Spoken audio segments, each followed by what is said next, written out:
पूछा था जियो केस को लेकर, क्योंकि लंबे समय से जियो मामले पर समूचे प्रदेश के अभ्यर्थियों की निगाहें टिकी थी। सुप्रीम कोर्ट में मामला चल रहा, सुप्रीम कोर्ट में राज्य सरकार को क्या अपील करनी चाहिए, सुप्रीम कोर्ट में क्या सरकार को पक्ष रखना चाहिए, 4 बिंदुओं पर सरकार ने ओपिनियन मांगा था। पहला बिंदु था जीओआईटी 817 पोस्ट कोड 817 के मामले में पूछा गया था लॉ डिपार्टमेंट से क्या हम इसका रिजल्ट को डिक्लेयर कर दें। इस पर लॉ की ओपिनियन है नो, यानी कि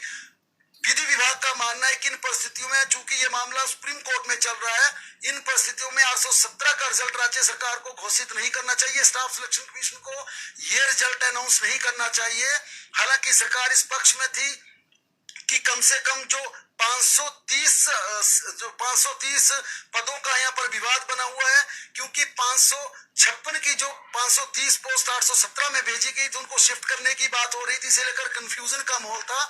दूसरा ये बिंदु पूछा गया था कि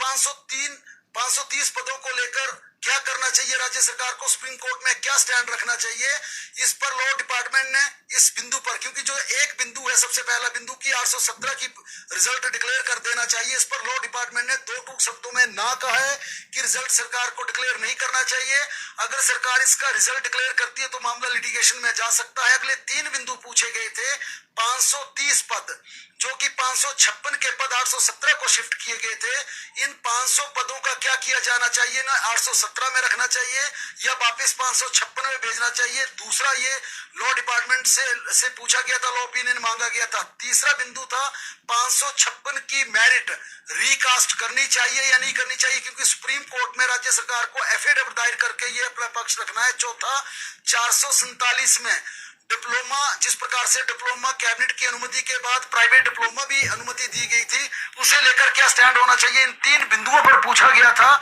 और लॉ डिपार्टमेंट ने तीनों ही बिंदुओं पर कहा है कि सरकार को इस बारे में कुछ नहीं करना चाहिए, सरकार को सीधे सीधे जल्द से जल्द सुप्रीम कोर्ट का रुख करना चाहिए, जल्द हियरिंग के लिए अपील करनी चाहिए, क्योंकि 12 जुलाई को सुप्रीम कोर्ट में इस मामले की सुनवाई होनी है। और लॉ ओपिनियन इस पर यही आया कि जल्द से जल्द सरकार इस मामले में सुप्रीम कोर्ट जाए, जल्द हियरिंग की एप्लीकेशन डाले, ताकि जितने भी कैंडिडेट्स हैं उनको जल्दी यहाँ पर राहत मिल सके। इधर हाई कोर्ट की बात करें तो हिमाचल प्रदेश के हाई कोर्ट में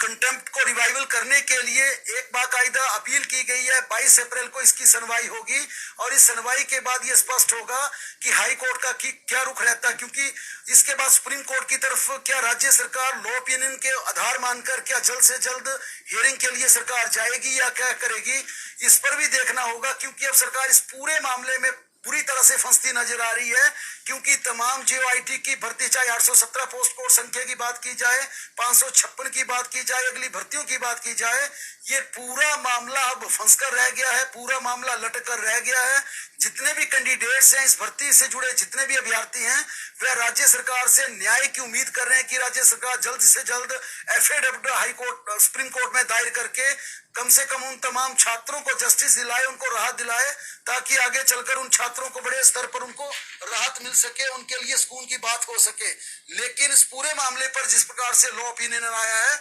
लगता नहीं है कि तुरंत इस पर कोई व्यवस्था हो पाएगी, सरकार कोई राहत की सांस ले पाएगी या जितने भी अभ्यर्थी हैं उनको यहाँ पर रिलैक्सेशन के लिए मौका मिलेगा, क्योंकि अभी भी ये मामला लटकता नजर आ रहा है। और अब सुप्रीम कोर्ट में सरकार कब जाती है ये देखना है, क्योंकि लॉ ओपिनियन में ये कहा गया कि जल्द से जल्द मूव करना होगा सुप्रीम कोर्ट में, हियरिंग के लिए एप्लीकेशन डालनी होगी। इधर भारतीय जनता पार्टी